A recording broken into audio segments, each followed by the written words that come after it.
so satisfying. This week we've got a kind of garden transformation type of thing going on all week, so there's just a lot of hedging, a few trees, and we're going to make a lot of mess, which is always exciting. I like making a lot of mess. I'm not so keen on tidying it up.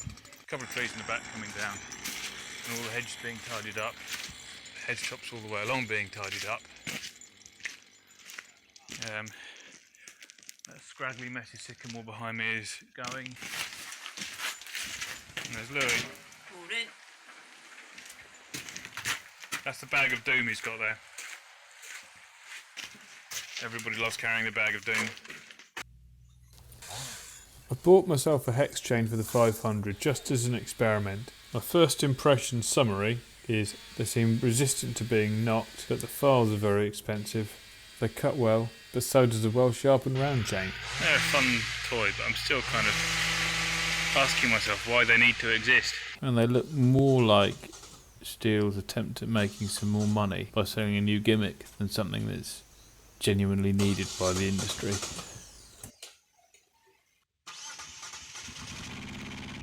That started on like the 6th turn of the key.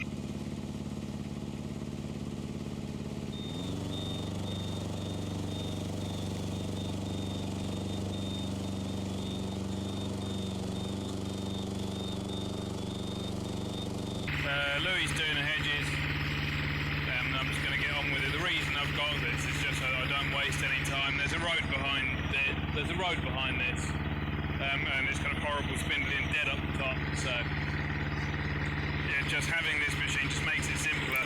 The first part of the day, I was kind of kicking myself because if I'd been climbing, I could have dropped much bigger sections.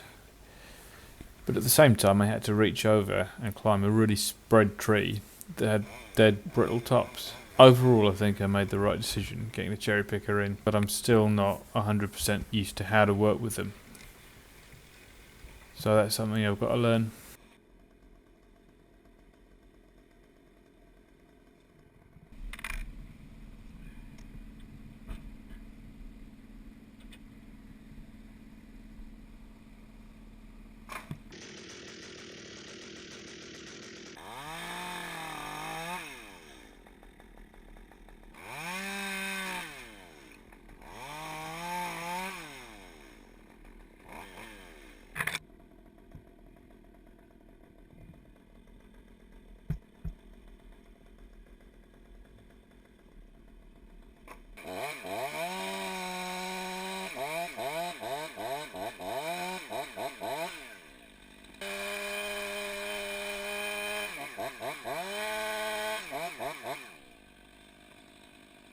These tight fells aren't fun.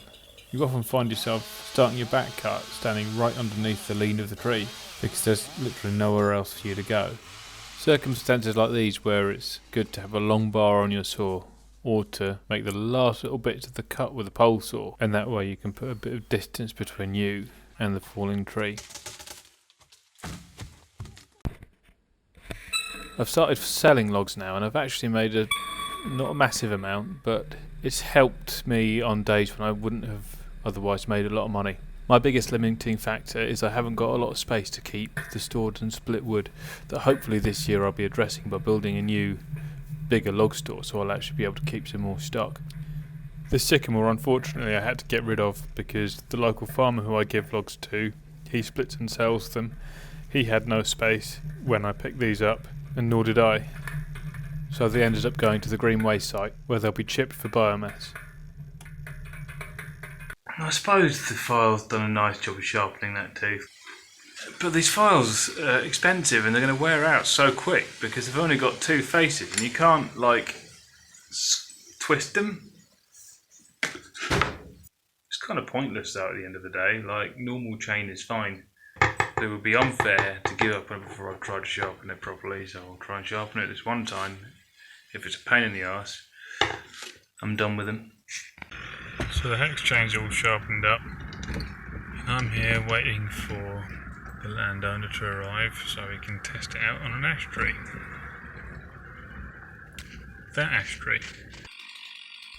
So far the hex change has made literally no difference. I've got a high line in the tree and I've tied it off to the defender. I've made my cuts the same way as I normally would, and I've put a wedge in the back to prevent the tree from sitting back. In this scenario the hex chain is of no consequence. Granted, it's really good at cutting rings. You put the saw in the wood, it kind of pulls you forward and it pulls the chain through the wood. A little tap in the dirt doesn't seem to affect it as badly as a normal chain. But on my 500 I've got it a GB bar that runs the same chain as the Stihl 201. That also gets you cutting speed, but it doesn't sacrifice control. So to finish off this job, the last thing to do was to grind out the stump with the sycamore, which we ended up having to do for free on pulling one of the sycamore stumps over. Tried to redirect the rope off an ornamental acer, and rather than pulling the sycamore over, I ended up ripping the acer out of the ground. Out of 4 sets of teeth on this grinder, we've newly changed 2 of the sets.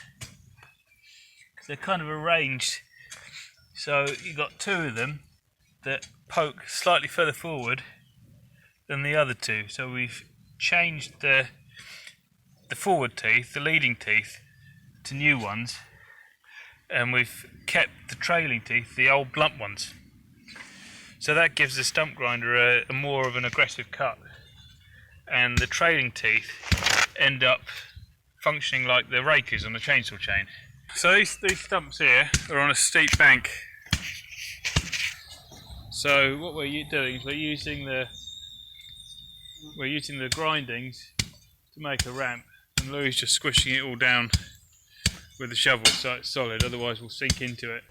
Something that's very worthwhile paying attention to is, even though the Predator 360 is an excellent piece of kit, even though it can be very tempting to try and give it a more aggressive cut, the more aggressiveness of the cut does give it a much higher kickback risk. If I have any advice to you, is don't stand directly behind it. Don't leave yourself vulnerable, because I came close to getting whacked by it here.